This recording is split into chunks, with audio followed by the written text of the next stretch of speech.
little after 1. We'll call the Planning Commission meeting to order. The first item was approval of the minutes from the October 11th meeting.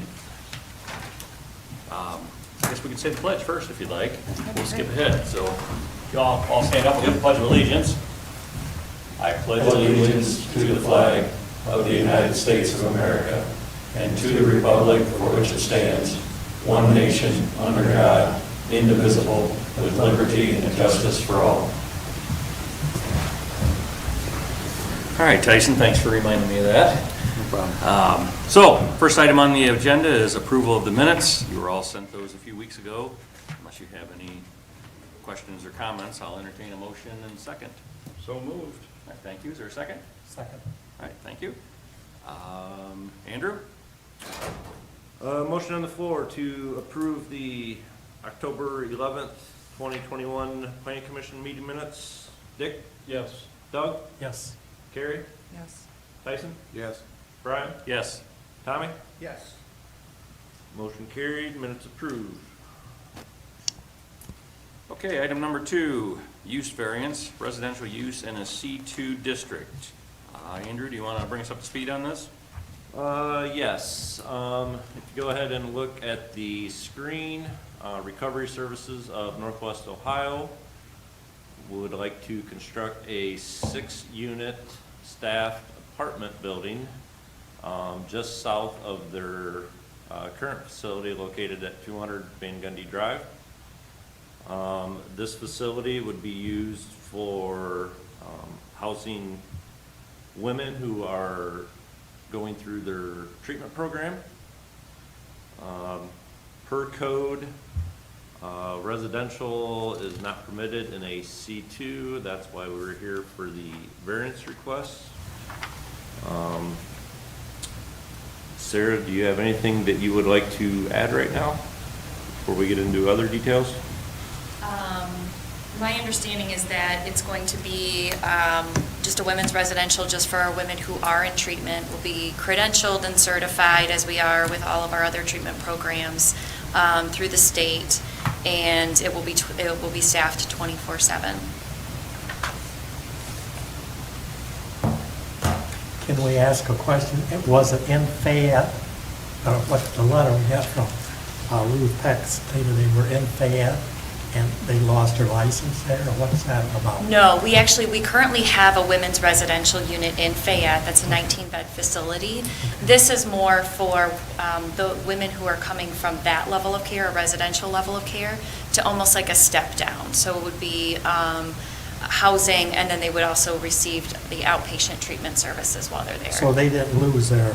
No, it's still operating, still fully credentialed and licensed. Is that your facility? Yes. Or under the same Mhm. company? Yep, all under the same recovery services company. Do they have a room there? Right now, we have 19 beds. We do have some that are open. This would be a lower level of care, though, than what's provided currently at the residential. I guess I asked that wrong. Do they have room there to build Oh, to build a on? 6-bed facility there? I'm not Since that's already I don't there. believe so. I don't know for sure. Does that serve all the counties there? or- It does, and this would as well, all the 4 county areas or even beyond, depending on the referral. So, the ladies at Fayette, so there's a program they go through. And then once they went through that program, and not sure what the proper word is, whether it's sober or kind of on their own, then they come over here they take them from Fayette over to here, to Right. this facility. It would be just like a service that would be offered. So not every woman would come out of Serenity Haven, which is the Fayette facility, into this. It would just be based on what their needs were. They would go to Serenity Haven and they would receive all of the treatment and programming that's offered there currently and stabilize. Once they've stabilized, both with like their mental health and their sobriety, this could be an option for them to go to still live in the community, get jobs, develop their sober supports within the community, and continue to receive treatment. Okay, and then, once they come over from Fayette again into Bryan, they are monitored. From what I've talked and read and things like that, and it's basically a 24/7 operation. And my understanding also is that if they would come to Bryan and something happens to one of the women, they go back on their substance of some sort or some, but you have rules and regulations, and if they don't follow those, then they are terminated out of the program. Okay, so you can explain that to me, but the other concern I have is that if well, I don't know, man, but a woman comes in and she does something and she's terminated from this program. It says she is no longer part, she cannot receive any treatment or be part of the program and that type of stuff.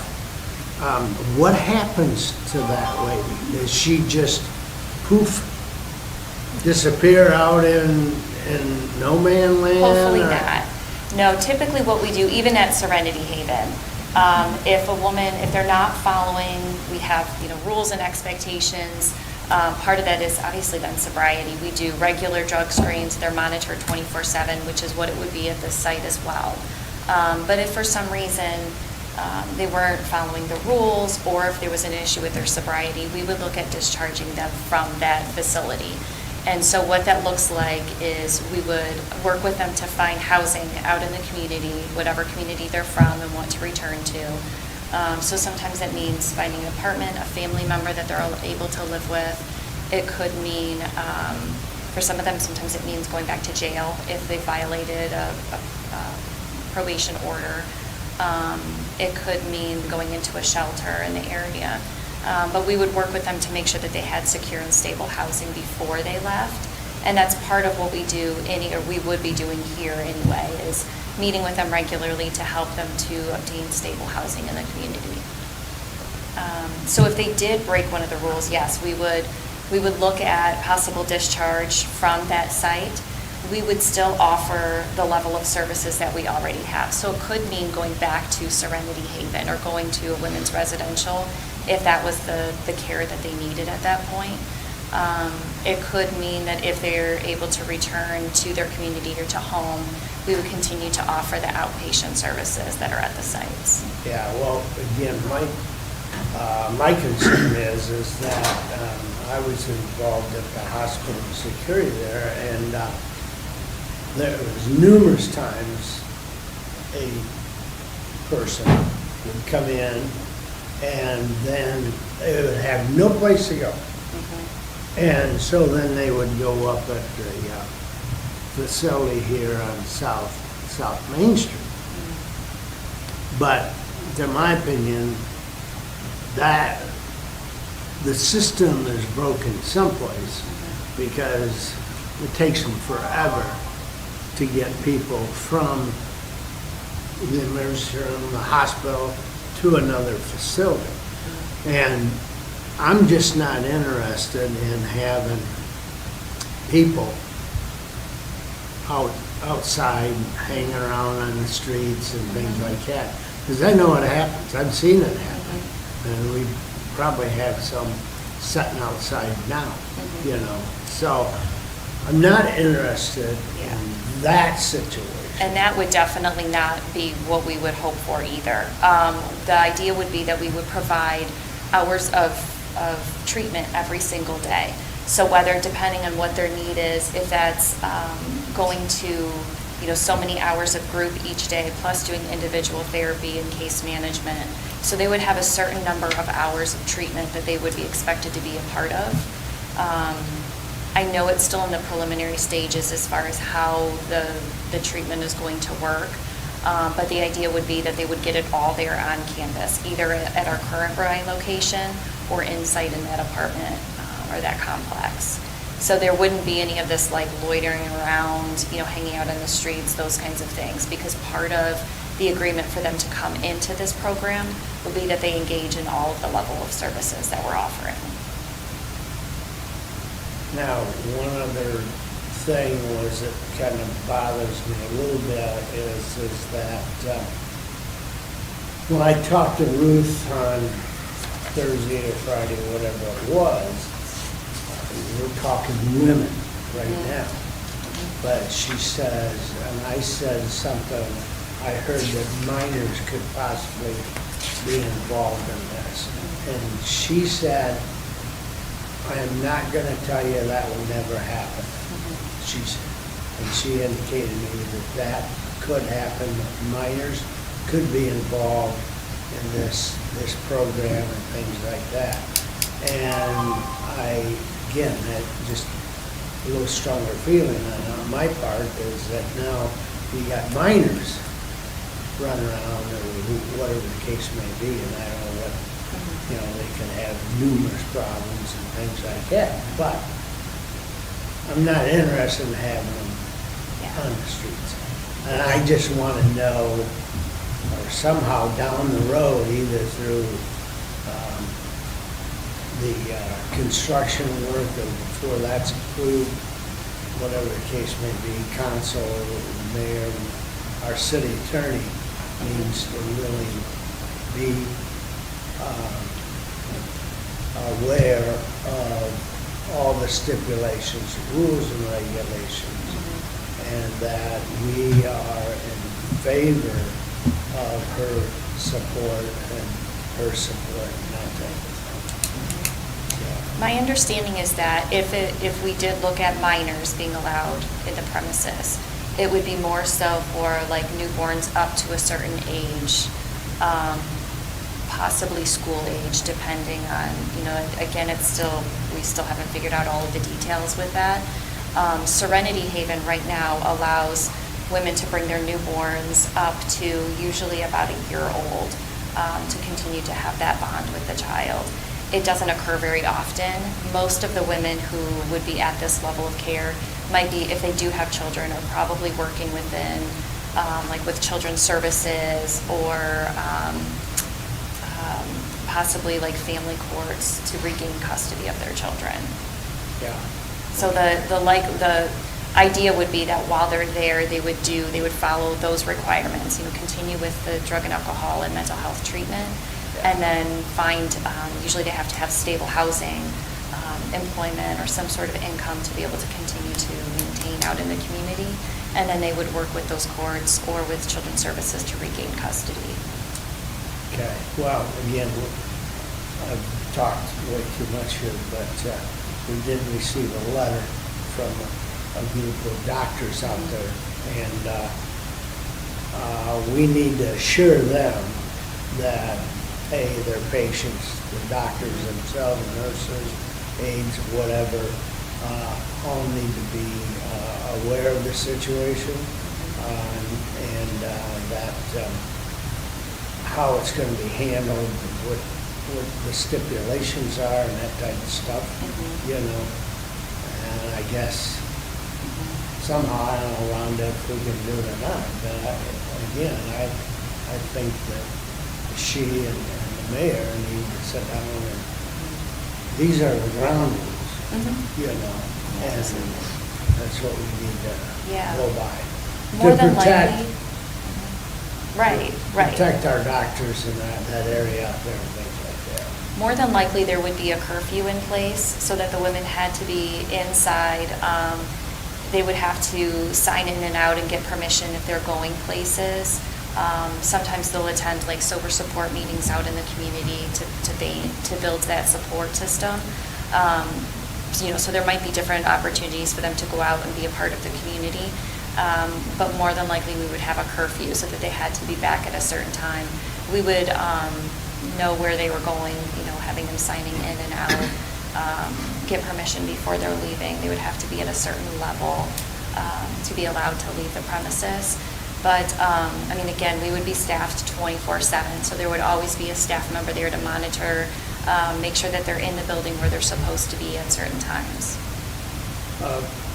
Rhonda, am I jumping into the water here too quick and things like that? But, A, I guess, what's your opinion? And B, do you want something from them in regards to what she said right there? Game plan is and what the women in attendance or Well, women being involved there. I don't want to interrupt in here, but I think if we get to that point, we should do that, but I think we got a couple other issues we got to address before we worry about the functions of their facility is, number one is parking. I don't know if they're going to have enough parking in this facility per code based on the square footage of the buildings, and number two, they have to declare a hardship for this facility to actually be here, that they can't do this anywhere else in town. So I think before we spend an hour discussing the likelihood, I mean, I agree, Tommy, we need to talk about it, but I disagree with you. Right. You know, because, I mean, before we sign their name on this dotted line, you know, we have to, I mean. Well, I think that's the third step we need to get to. First, we need to declare if they even have a hardship, that they're even allowed to occupy this. And then we look at the zoning issues that will the facility, let's say they close up and it's an office complex or something, based on the square footage, do we have enough parking on this facility to do that? And then I think we can get to, once we're satisfied there, then I think we can get to this. So I think we're kind of circling back around here. So I guess hardship, Andrew, we have a couple items we need to address on that. Yeah. This map just shows where they're proposing to build. I have no idea whether, they want a 5,000 square foot facility. Don't know whether it's gonna be 1-story, 2-story. First hurdle is getting this use variance. Right. If it's even feasible, and then we can worry about the Everything second else. Right, yeah, but still, I don't even know that there's enough parking. It's based on square footage. I think, depending on the use, is it based on like occupancy, the type of business, or square footage? I know it varies. They would need 2 parking spaces per unit. And I think 1 for the employee. So we need 13 parking places just for that, on top of what was needed existing for the facility. Which, yeah, it's gonna be tight. Right. Which is my understanding, you guys are applying for a grant for this I believe proposed so. facility, correct? Mhm. And that was through the state? I think so. So, yeah, they really need to know whether they can do it or not to apply for. Okay, so then the first thing is hardship. What's the hardship that we need to address here? You know, we got certain sections, I don't have my code book handy here, so I'm sorry if, Andrew, if you can look that up, what the criteria is for the hardship to declare this. We need to cross that hurdle first. And then there's also the accessory structure issues, because they are being owned. And if you're creating another violation, if you bring variance. Yeah, This would be would be separate from the other building. it's not attached. What was that again? Is this, would this considered, with multiple structures on one property? I would consider this an accessory use. If they were just bringing people off the street, not going through their program, then yes. But since they're using the main facility, I mean, I would consider this an accessory use, but we don't have to go through the use variance route.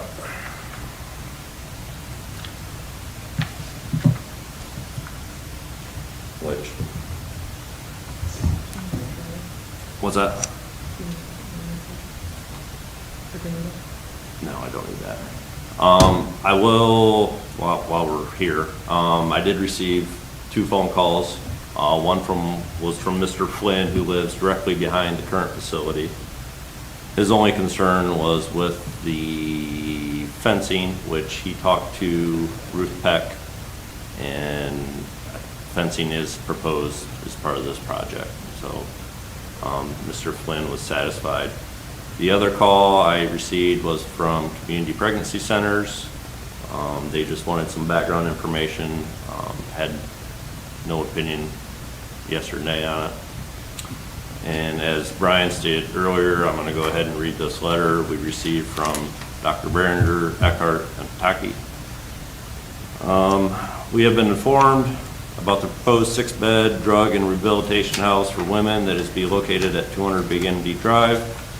As you may know, we are orthodontic office near the proposed location. Most of our patients are minors who are typically in the age range of 8 to 15 years old. Some have parents accompany them to their appointments, while others are dropped off and picked up later. Either way, we have concerns regarding the safety of our patients and the overall security of our building and property.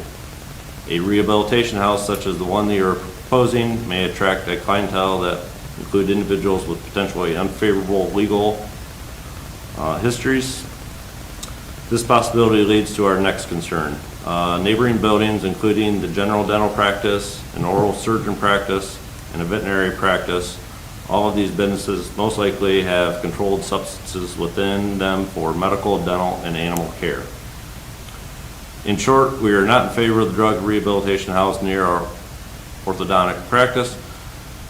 We don't want to minimize the need for the benefit facility like the one that you are proposing, but we'd like you to consider an alternative location, one that is less secluded, highly monitored, and farther from high-traffic teen areas and facilities containing controlled substances. Our concerns are for our patients' safety outside of our building and potential for damage, theft involving break-ins in search of controlled substances. Thank you, Dr. Behringer, Dr. Eckhart, and Dr. Beck. And I think that's something for the commission to take into consideration. I don't think anyone in this room thinks that this facility is not a need. However, the location is what we're dealing with today, and where you are is in a professional area. I mean, Van Gundy Drive has medical facilities, professionals, veterinarians, and so to put a rehab facility in there may not be the best location for the community, and I think that's what the doctors were expressing, not so much that it isn't a worthy cause or a worthy organization. So I want to keep everyone in mind of that, especially you, that that's not what the concern is today. It's more, is this the appropriate location? Because when they all developed there, it was zoned specifically to not house this type of facility. And they have invested in those practices with that understanding based on their zoning. And I can understand that. I mean, currently, it's the same clients, though, who are attending our outpatient. The difference would just be that they're receiving more intensive services there on the campus. Yeah.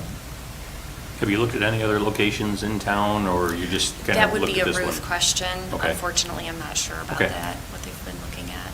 Okay. When I spoke to Ruth, because she did reach out to me in the beginning, more of it was, in her opinion, she already had staffing, so it seemed the least cost-effective way to do this, because most of the staffing was already there during the day. They would have to get someone, obviously, for second or third. She did not verify, though, whether that would be a person or someone monitoring by video. Do you know? My understanding that it was going to be an actual person physically in the building. Okay. And then do you know how long? Because I'm assuming that part of the need is Serenity Haven has a timeline where they have to complete this treatment and then they're out. Sorry. Well, it depends. So Serenity, it's typically a 90 to 120-day program. That's usually how long it takes them to receive the treatment and, essentially to make the changes that are needed. This program, I believe that they're looking at a much more extended stay while they stabilize in the community, and that there would be different levels as far as how much treatment they would need in the beginning versus when they were ready to move out and go into the community then. So it's an indefinite amount of time. It could be 2 days, it could be 2 years. Yes, it'd be pretty unlikely for 2 years, but it would we would have certain guidelines. I just don't think they've been established yet. And then the other piece of that letter was there was nothing about children, so I think that does, in the third portion that Tommy and I want to address, we'd have to talk about that as well. But for now, did you get the code portion for hardship pulled up? Still working on it. Okay. I noticed, so The other day when I drove out there, I went through the parking lot, and that's when I went in and caught the roof. There seemed to be a lot of cars in the parking. And then, I think that evening, I drove down back there and drove back, and, gosh, there was maybe 3 cars there in the parking lot. Does that fluctuate a lot there? It does, especially depending on, we run, from that office, we run both a morning and an evening group. So it would depend on which groups were running and what time it was in that. Typically though, 8:30 to 5, we have our offices open, but frequently the clinicians see clients later in the evening as well. But this would be basically 24/7.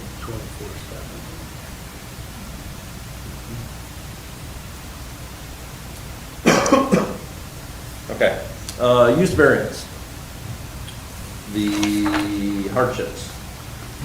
1, the property cannot be put to any economical viable use under any of the permitted uses in the zoning district in which the property is located. Item 2, the variance requested stems from a condition which is unique to the property at issue and not ordinarily found in the same zone or district. Item 3, the hardship condition is not caused by actions of the applicant. 4, granting of the variance will not adversely affect the rights of adjacent property owners or residents. 5, granting of the variance will not adversely affect public health, safety, and general welfare.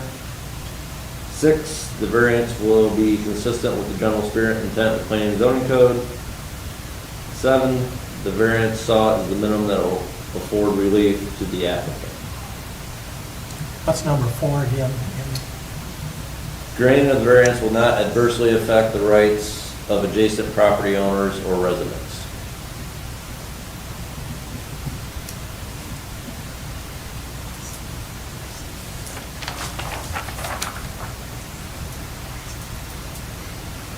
Might be able to meet 1 or 2 of those, but I don't know.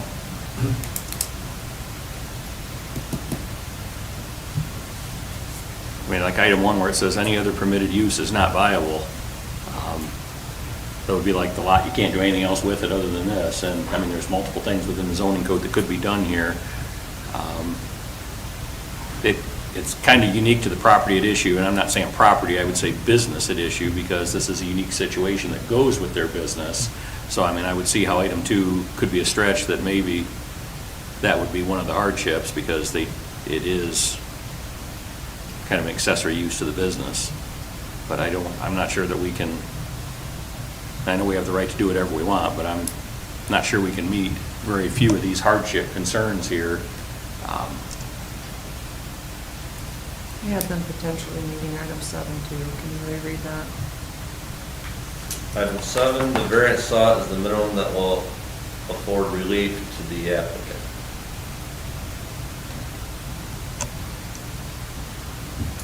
Which the only other place this would be allowed would be in R3. For multifamily. Right, we do have our 3 lots available in town, but I don't know what the cost would be. I feel that our planning and zoning went to a lot of effort to make our zones and so forth, and I'm not so sure that we should add something to that. The other businesses in that area feel that they went there because they're there because of the zoning, and we do have comments from them. I'm not so sure we should put something in there again.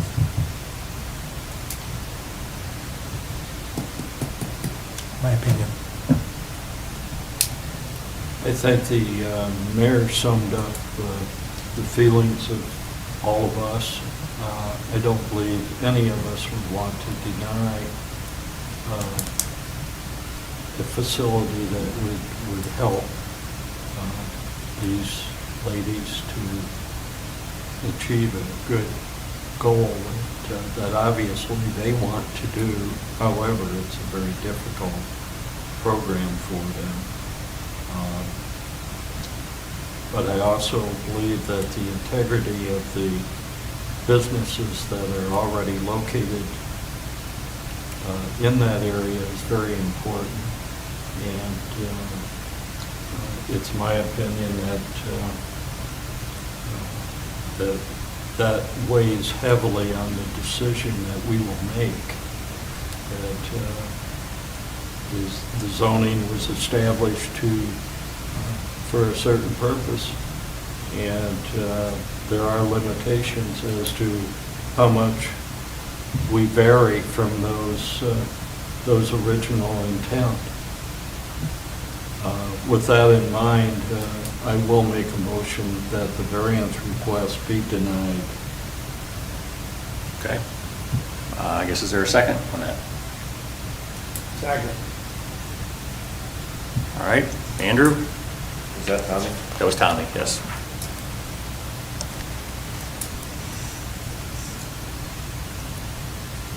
Okay, got a motion on the floor to deny the use variance request. Dick? Yes. Tommy? Yes. Carrie? Yes. Tyson? Yes. Bryan? Yes. Doug? Yes.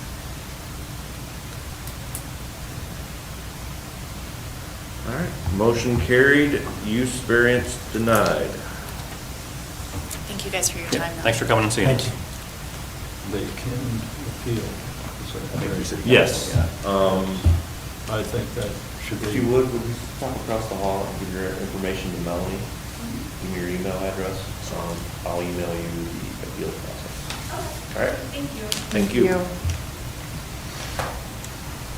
Okay, moving on, item number 3, front setback variances, 442 West High Street at Parkview. Whenever you're ready, Andrew.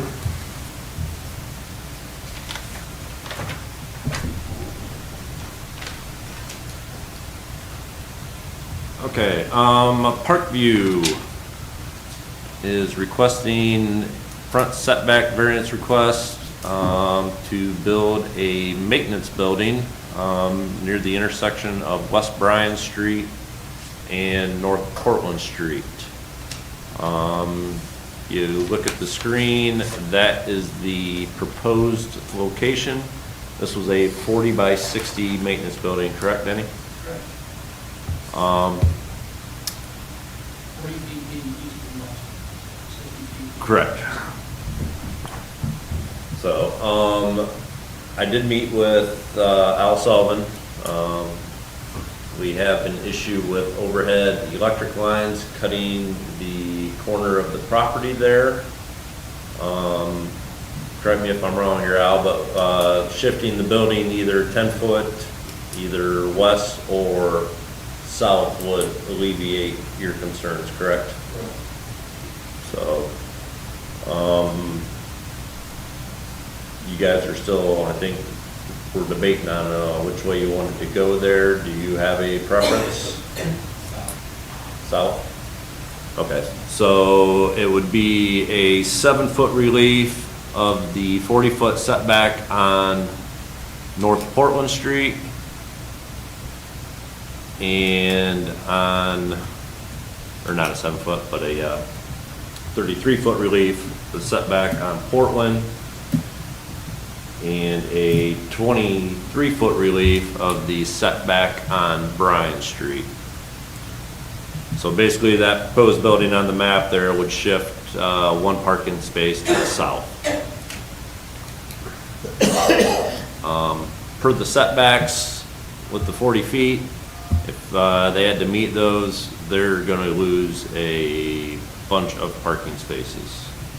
They felt that this corner was the best option for them. As you can see there, there's, I believe one of those is a dumpster now. But there's gonna be 5 spaces there at the bottom that they'll be losing, where if you put that building anywhere else, it messes their parking up.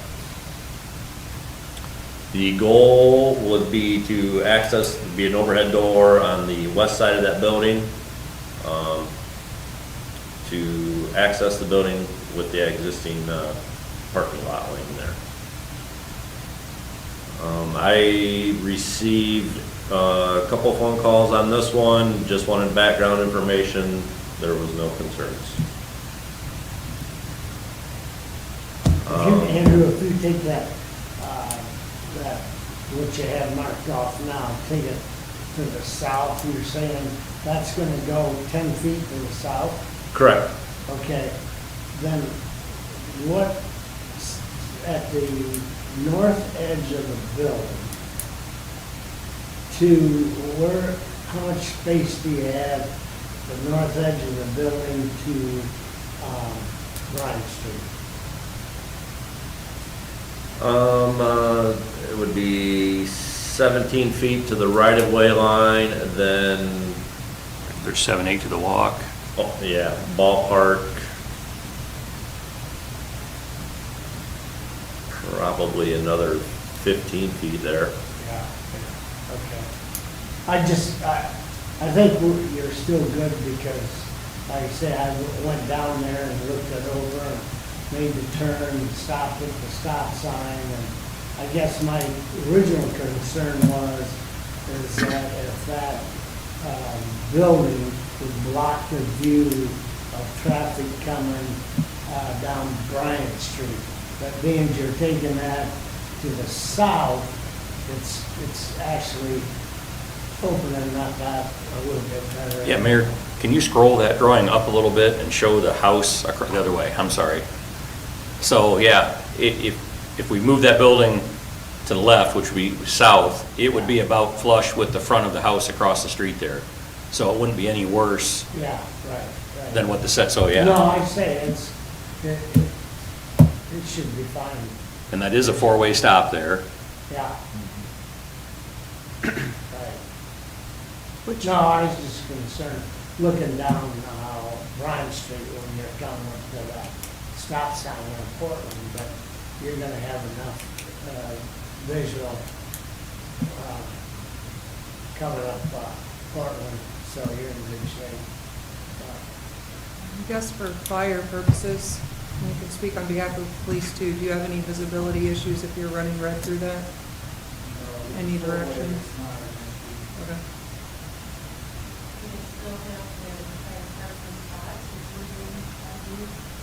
With their, you got adjacent, you're renting parking off of Spangler.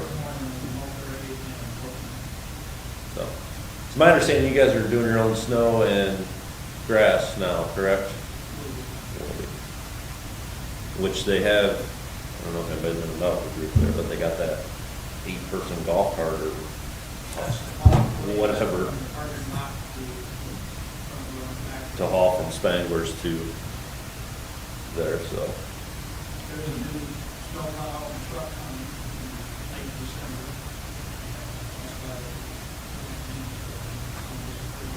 They're just so raining for them and stuff. But parking is the key. So the majority of what's going to be in there is actually more heavy equipment Just a truck and that would be sitting in your parking lot open if you didn't have it in a building. I mean, It would, could you come to the podium, sorry? Our technology requires a microphone. No, my question is, if you didn't have that proposed building, all of that equipment would just be sitting out in that parking lot? that's correct. Okay. What's the building gonna look like? I know you and I talked about it. We're gonna have some wainscoting on it. Yeah, we're planning on wainscoting the bottom with brick. The Okay. color scheme would be the same as the existing medical center, so it blends in. Okay. It will have a sloped roof on Okay. Was it 12-foot eve? it. 14? 14. 14, 12-foot door? Okay. The reason for the height is so we can have some lofts for storage in there. No, absolutely. Well, I would be more concerned if it was not a 4-way stop, but the setbacks on this structure mirror the house across the street, across Portland Street. I mean, it looks like it's 5 foot off the right-of-way and off of Portland and maybe 15, 20 feet off Bryan Street. So if it shifts south, I think it would be exactly the same as the other corner. So I don't take a huge exception to this. Adam, Al, do you have anything further? Or from any other utility office that you know of? I mean, there's no, I know it's off on private property, but, I mean, once you clear those power lines, we're,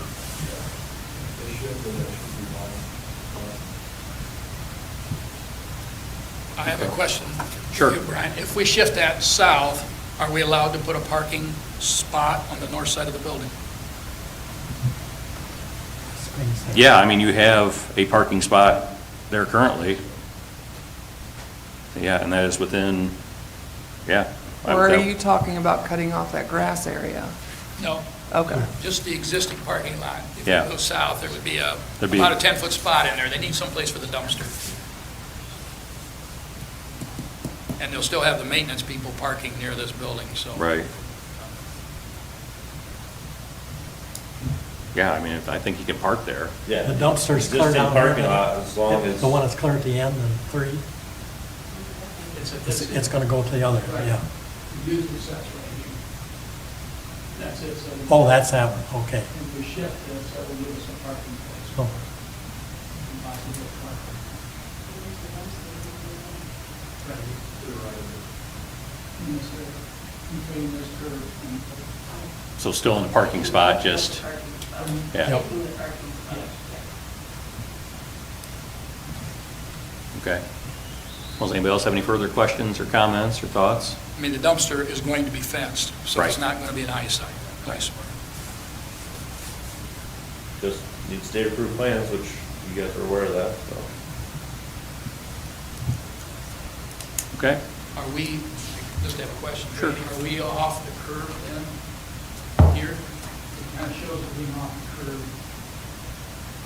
Assume this is the present curve line. Yes, You'll be- that's 7 foot off the property line, which would be roughly about 6 foot in the parking lot.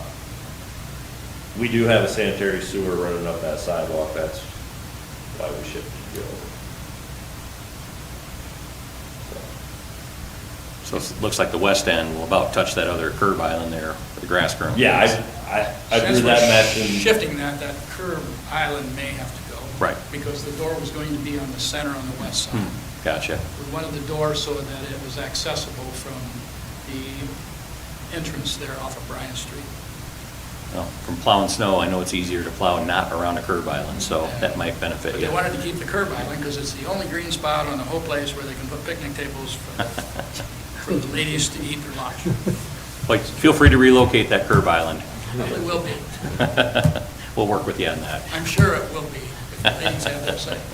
Might even be closer to the building, so they don't have to walk as far with their lunch. Well, unless there's any other questions for anybody, I'll make a motion, we approve their plan as we outlined. so the 17-foot relief, or not, I'm sorry, 23-foot relief on Bryan Street and 33-foot relief on Portland Street. Is that correct, Andrew? Correct. Okay, we have a motion. Would there be a second for anybody? Second. All right, thank you, Mr. Hallett. At your leisure, Andrew, feel free to call roll. Okay, motion on the floor to approve the 23-foot relief and 40-foot front setback on West Bryan Street and a 33-foot relief of a 40-foot front setback on North Portland Street. Doug? Yes. Dick? Yes. Tommy? Yes. Carrie? Yes. Tyson? Yes. Brian? Yes. All right, motion carried, variances approved. All right. I'll let you get caught up on your, Yes, thank you. thank you. I guess, Andrew, when you're caught up on your paperwork, we'll move on with item 4, discussion of C3 sign regulations. As you are aware, we are in the process of updating our planning and zoning code. We've talked about for years for updating the regulations in the C3 downtown. This is something I threw together with input from Dan, Chamber. Just wanted to get your guys' feedback on it and thoughts, and if we want to proceed, change. Assuming you guys had a chance to go through it, but the biggest thing is the height. We went from, is currently a 2-foot maximum proposing a maximum of 4 foot. It'll still need to meet the square footage based on the building frontage. So if you have a 22 foot building frontage, you're only allowed 44 square feet. Which, whether you do a 2-foot sign by 18 foot wide to meet that 44, or if you do 11 by 4 or whatever. yeah, you're still limited on the actual size. Recently received a sign variance that the chamber didn't have a problem with, or the C3 didn't have a problem with, the ones that emailed me back. But it was basically a 42 inch by, I think, 40 inch logo. The placement of the sign, everything looked fine, but I couldn't issue a permit because it doesn't meet current sign regs. So I guess it'd be like, for instance, McDonald's. It has a long McDonald's, or it has the tall M. Yeah. It's still their logo, but, I'm not saying McDonald's is going downtown, I'm just using that as an example, that you would have a taller sign with a logo on it versus a longer one. When I went out, was managing of mornings for a couple of years with the Hallmark store. They had 2 signs down there, the traditional Hallmark, which you see all over. They were never able to put that up because of the height of that sign. And I know that it wasn't too favorable to the owners of Hallmark, but they couldn't put that sign Sure. up because you see it all over. And that old regulation didn't allow it to go in. This would allow us more flexibility. Yeah. Right. As long as they don't block windows or anything Yeah. like that, I'm not as concerned about it. Which, we did state in here that signs will go through the C3 design review before we took that out, but in talking to C3, we want to, especially now since we can do everything by email, physically don't have to meet, we just email it, make sure everybody's okay with it. I had a question about H that I apologize I did not bring to you before, but could we add the word screened? Because if they want to do some kind of screening versus paint or wood, would that, like logo designers sometimes bring in? So either painted directly or printed on. Yeah. So like vinyl letters on a sign. Would that be okay? I actually think some of them are vinyl up there. Some of them are vinyl, and they've come a long way in that process, so that we don't have to worry so much about them peeling. Or add the word vinyl if you'd rather. Printed, whatever. Just think if we're updating it, we update it. Yeah, painted, But I- printed, or vinyl letters. But I do apologize because I did not talk to you about that before, so. Okay.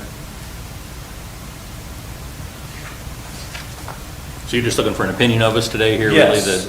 Okay. Tell me I'm crazy, or proceed, or changes? Looks reasonable to me. That's good. And I think removing D helps because we did have that business that has a really cute sign that overhangs and has not been an issue at all, but it Yeah. violated our code. And people have complimented that business owner quite a bit on the sign, so.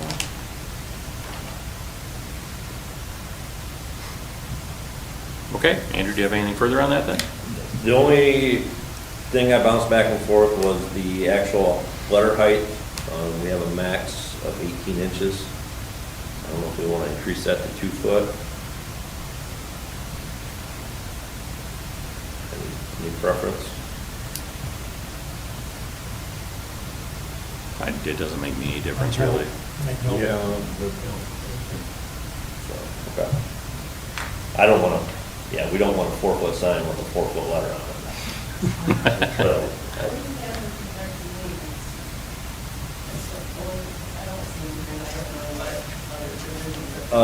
maintenance, I believe, is discussed later in the sign chapter.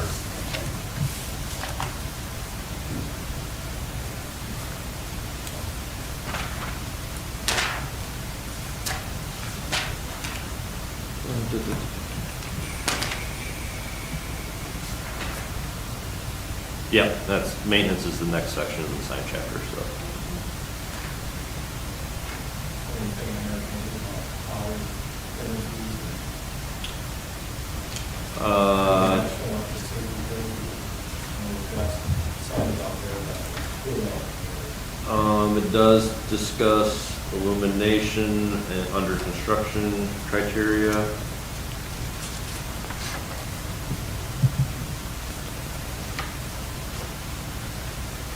You're asking about the electric code? there's codes that, that stay so far away from the sign. Some, we have some signs in town that are probably approaching pretty close on that Okay. distance. And, causes less issue when we have to either rebuild the line or maybe maintenance on their sign and then we have to cover it up. So that people just do maintenance on their sign. Where's that sign at? I'm just, okay. All right, I just didn't know if it was in the C2 district, or in the C3 downtown or not like that. Yeah, this is more, what we're talking now is for the C3. Right. But, Yeah, this just like in the downtown, because I was trying to think of where there's power lines, overhead power lines like that nearby with signs, so. I haven't seen any of this, I'm just kind of. Yeah, this is more for like the downtown storefronts, for the most part. Just want to make sure that- But no, yeah, I mean, I That's agree. something we I should can get probably- with you for when the new code comes out with it, we have something in there. Well, I mean, remember what happened with Wendy's here a year or two ago, and that sign Right. fell down. Yeah. You know, I mean, so it happens. So I mean, I get that concern in certain areas that, absolutely, we really need to be careful with sign heights and power lines, because it will happen, and it did happen, so. Yeah, the National Electric Safety Code, it's all spelled out in there about clearances. Right. For signs and everything. Right. So we're referencing that. You could send that to Andy, I think that would be helpful as we're updating the code book to add that portion in for signs outside Just of to the meet some- C3, meet wherever the there's NEC. overhead. Absolutely. Thank you.